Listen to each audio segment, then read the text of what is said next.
Благодарам, подпредседателе. Колешке, сега јас стварно не разбрав тука дали е ова собрание или ова е театар. Сега, со која верзија од вас зборувам? Со таа од претходниот мандат кога го бранеше ваквиот закон кој што беше поднесен со членот 7 ставот 3? Или таа сега која не убедува дека треба да се затвараат казина?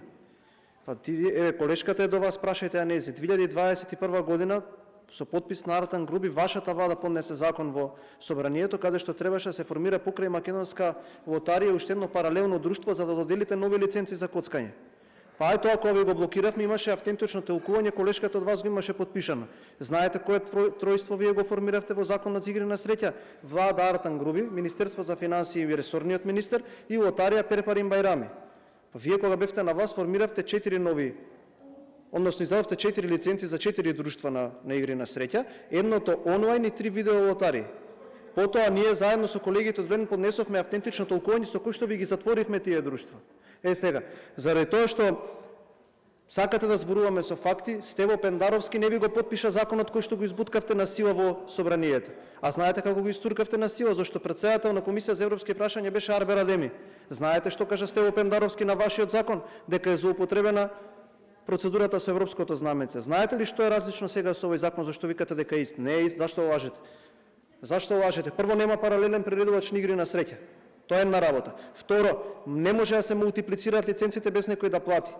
И трето, за да се мултиплицираат треба да има услови, тогаш во ваше време тие работи не постоја. Четврто, се забранува рекламирање. Пето, се намалуваат рекламите како што ќе може да се стават на некое физичко присутно место. И шесто, се регулираат можностите како некој ќе може да пристапи до тоа. Зашто сега ние тука да создаваме нешто дека некој сака нешто да протне, а вие сте како против? Па срамота. Вистина и вие сте дама и ве почитувам, но не сериозно ми е да ги слушам овие работи. Сега тука вие ќе седите и ќе нас ќе не обвинувате дека ние сакаме да направиме закон каде што ќе ги мултиплицираме приредувачите на игри на среќа. Па еве имам 10 линка најдов додека седам на место каде што сите овие што ги споменав во интервјуа го бара ова кое што вие сега го обране ова кое што вие сега го на никаков начин пропагирате како партија.